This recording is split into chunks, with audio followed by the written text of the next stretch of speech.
we have identified at least 13 issues that need to look into, including electoral roll issues. And thirdly, to inquire into any violations of Malaysian laws and or manipulation of the electoral boundaries during the delimitation exercises conducted by the Election Commission during the 6th delimitation exercise for Sarawak, Sabah and Peninsula. A major concern was the way the delineation exercise was carried out by the last Election Commission, and we were fully engaged, with the whole process, even before they started the process in 2016, September 15. Bersih has been on the road getting people, the public, ready to file objections to any unconstitutional delineation. And finally, when the process was started, we helped the Malaysian public to submit record number of objections. Despite all that thing, we saw that essentially the Election Commission bulldozed through what they wanted, which was clearly to us unconstitutional.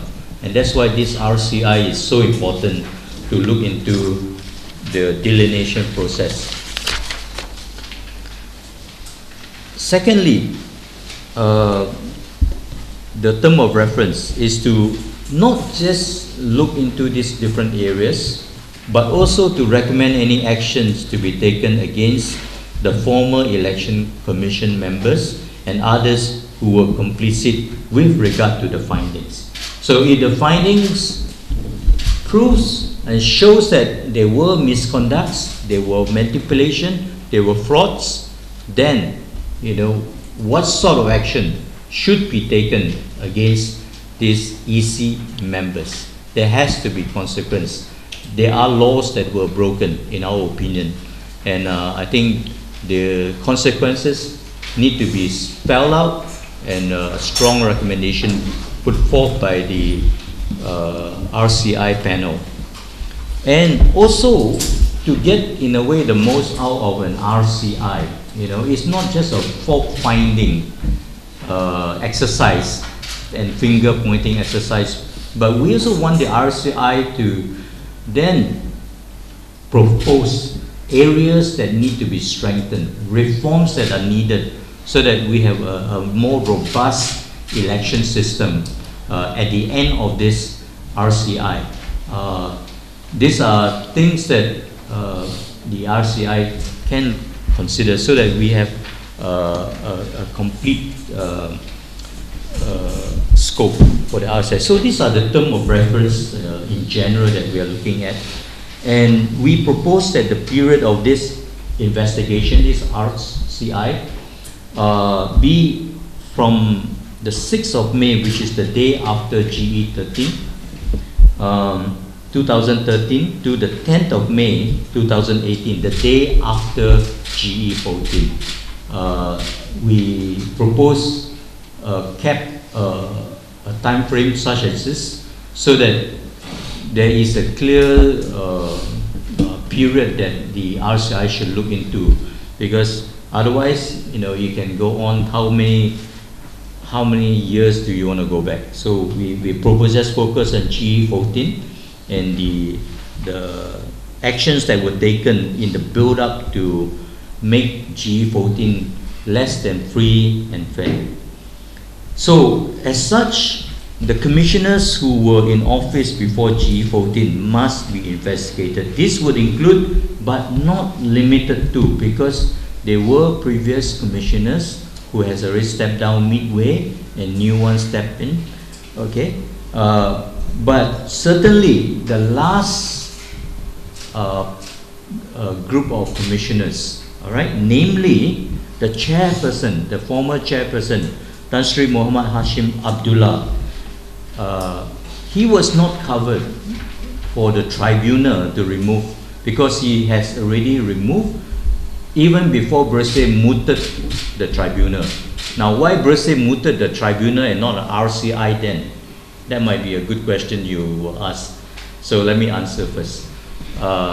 because they were still commissioners at that point, in August, when we mooted, or rather wrote to the Prime Minister to have a tribunal to remove them.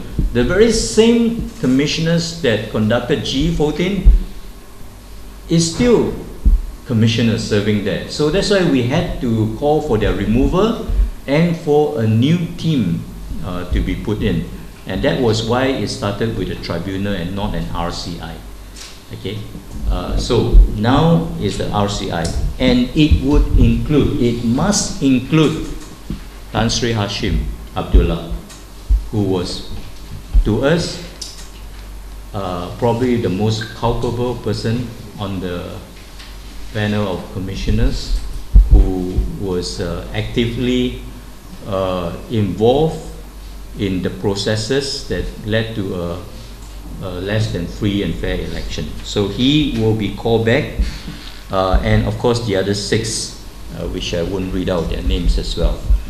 So as to the composition of the RCI member, it is of the utmost importance that they be persons of integrity, impeccable integrity, not people who had some issues in the past when it comes to elections, or made statements that show less than an understanding of what is free and fair election.